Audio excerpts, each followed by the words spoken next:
Hello and welcome everybody. We have the NAEU patch notes for February 5th. Let's get right into it.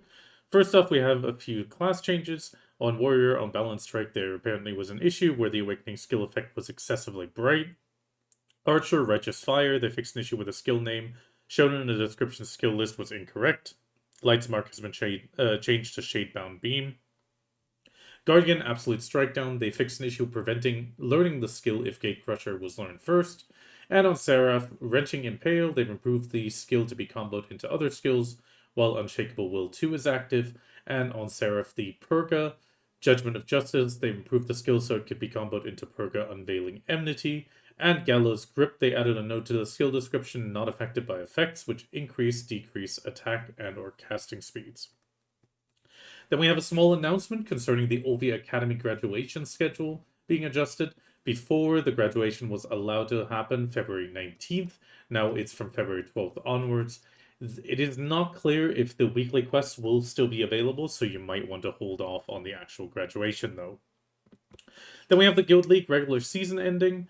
So pretty much if you've participated in at least 10 matches and are in the following ranks, you will be getting the rewards. Guild member rewards are only given to those who've been in the guild for at least 14 days. For the number 1 rank, we have 5,000 Cronstones, some extra reward boxes, 500 trill guild funds, right?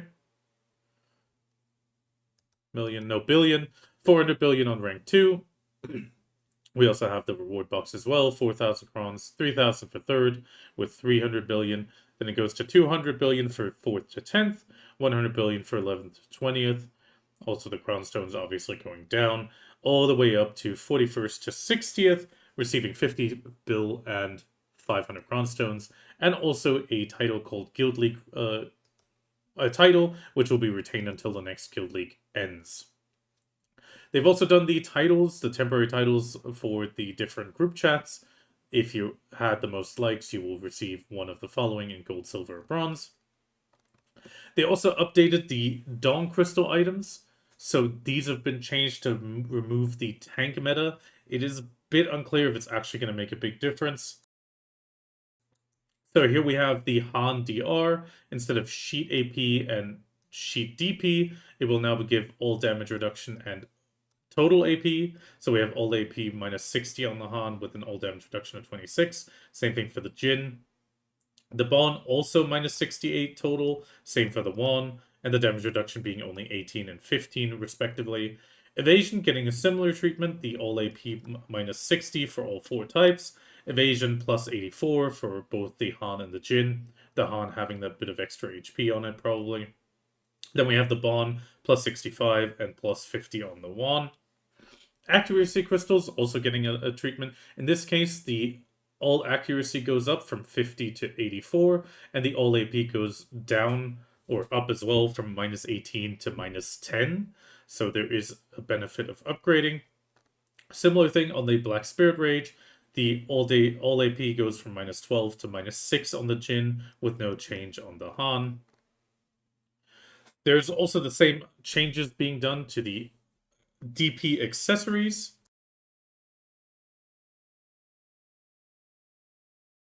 Rings and earrings now grant all AP minus 30, while belts and necklaces grant all AP minus 60, with the DP stats and no more AP reduction or sheet reduction being the main change. Then they've changed it so that notifications no longer appear at the top of the screen for the Bongwang, Heite, and Girin tiers. They also renamed the Bubbly Diving Suit obtained from the Equipment Tailoring coupon to Costume Bubbly Diving Suit, and added a new description stating that it cannot share set effects with outfits. They also added instructions to the Crocodile Sanctuary UI on how to retrieve and store mounts. And they adjusted the minimum price for Godoride weapons on the central market to match the Black Star weapon prices. So the Pen Godoride baseline is going from 30 billion to 3.31 billion. Then we have some world boss improvements. So the following changes are being done on the Land of the Morning Light bosses. So Bulgasol, Uturi, Sankun, and Golden Peking will have their HP increased by 1.5 times. They also moved the resurrection spot for Sangoon to be closer to the Tiger Palace. They also adjusted the patterns on certain world boss subjugations where bosses could not be attacked, aka the invul phases will be removed or changed. In the case of Zarka, the invincibility pattern is being removed. There is a damage reduction rate increase during that part to prevent him from dying too quickly. Same thing is being applied to Bulgasal and Aturi. And then we have some Black Shrine balance adjustments as well. So we have Gumio, they removed the knockback from Gumio's attacks, decreased damage from the enhanced dash in Calamity 10. Golden Picking, the guard crush effect on the final hit of the consecutive jump attack to knock down in Calamity 8 to 10. This change was made to help you more easily trigger the pattern that knocks down the picking. And on Sangoon, they reduced the damage of his biting attack by about 35% in Calamity 1 to 7. Camasylvia hunting improvements, they fixed an issue where Featherwolves and Finil would move abnormally during combat. They also reduced the damage dealt by these mobs by about 18%. Quest and Knowledge, we have a bunch of changes for quests and navigation inside Olvia Academy. The sailing quest for the obtained Etheria Cock ship license has been changed so you won't get stuck later on if you registered the license early. Also, the Olvia Academy campus is now live here. The speech bubble lines have been added to NPCs placed within the academy to give it some extra life. They also changed the objective navigation for quests previously required by defeating Star's End monsters.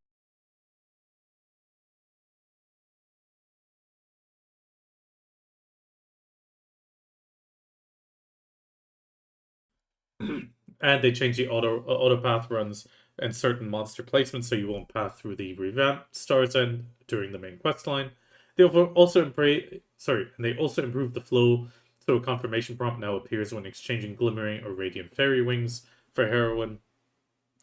They also added an Olvium Frontia title. This can be obtained by talking to Justin Bartali about the meaning of Olvium Frontia. And they changed the requirements for the Inverted Heart of Garmoth challenge following the Magnus main questline. So it used to be 61, 200 hours played, and Have Knowledge Wuju. Now it is the Have Knowledge in return for your help, and 200 hours in level 61. This pretty much brings it in line with the moment Magnus is unlocked, you can get your Garmoth Heart. The Valentine's Day Adventure Log, previously a limited time event, is now always available. This is making me really happy I get to finally do that one. Then we have some blue battlefield ship balance adjustments. So the fort is getting a 25% HP or durability increase. Then we have an increase of damage dealt to the forts by the Panok by 52, Carrack by 52, and the Galleon by 870%. The 870 is due to the massive damage, so in the end it will be 1.16 times the damage of the Carrack. They've also adjusted the damage of the following ships against the improved galleys and galleys.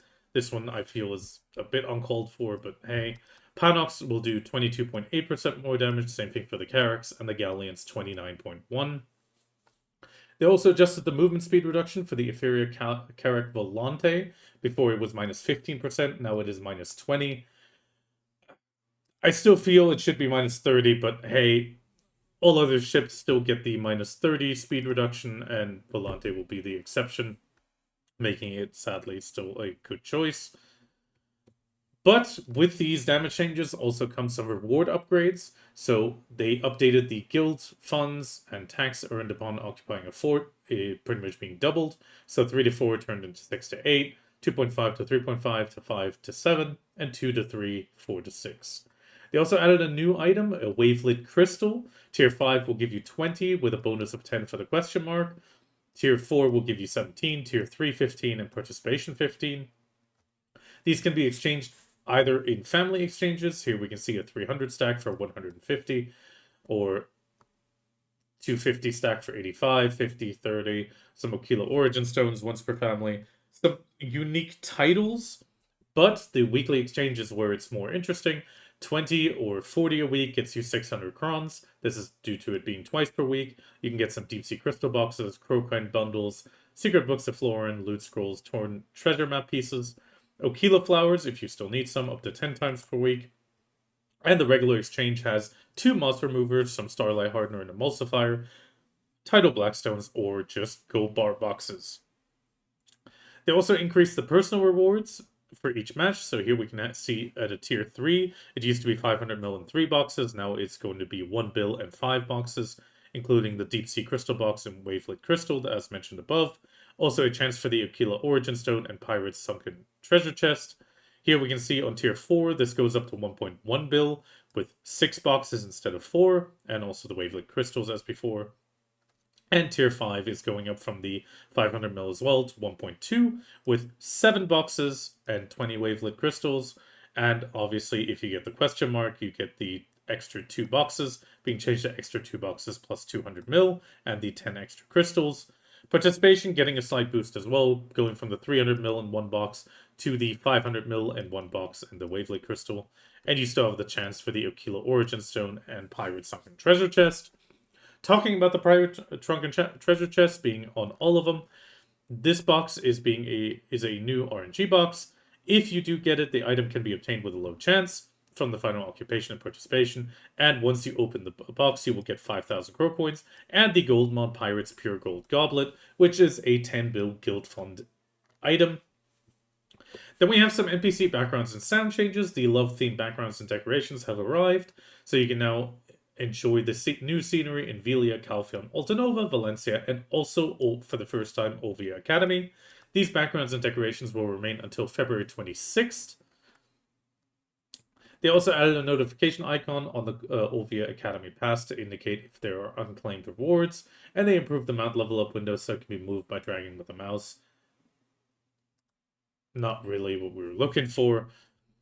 Also, system-wise, they changed it so that when increasing enhancement chance using Devour items and the value exceeds 300, the Devour item will be deselected automatically. They also changed so Apprentice Guild members can no longer be appointed as GM. On the web, they fixed an issue where unlinking a console account on the linked account page displayed a blank notification and appeared to fail. And they improved the search unit guide at the bottom of the community forum search area to only display on the search result page. Then we have a small translation change. Vision range has been changed to field of view. Modifies and changes. The Witch Fireball, they fixed an issue where the burn effect capacity on enemies hit by the skill could not be adjusted. Then we have some small changes for Mirror Mock, some green artisan informations. They added oils, bloods, and reagents to the recharge material description of the Velheart and Khanheart when combined with Shining Alchemy Stones. They improved the leftover clan-related text from the description of certain items. They fixed some die issues where the die window displayed incorrectly when the interface size was set too small. Changed so warning messages will now always display when attempting to move multiple identical alchemy stones or equipment. They fixed certain awkward terrain around Hasra Cliff. Very important, they also fixed some bush placement in the Balanos Mountains to look more natural. They replaced the map frame on the Olvia Academy Headmaster's office, fixed awkward terrain around the Olvia Academy main hall. Then they fixed an issue where Myetans could not perform the Olvium Frontia social action. And then we have a big selection of gamepad mode fixes. Pretty much misaligned keys, texts, and selecting of certain systems. They also fixed some issues of awkward color rendering when effect died to sovereign weapons for certain classes. So that was also a big thing. I also improved the how to obtain descriptions for titles exchangeable via Medals of Glory. Overall, lots of small changes. Let's get into the events. We have Victory Awaits in Red Battlefield from February 5th to February 18th. You have 3 weekly quests. The weekly quest is 20, 40, and 60. Make your mark on the Red Battlefield 1, 2, and 3. You earn 25 tokens for a win and 10 for a loss. And upon completing the weekly 1, you get the 200 mil 5 Harmony Draughts Human, Perfumes of Deep Sea, and Whale Tendon and Whale Elixirs. Whale Tendon Potions and Elixirs.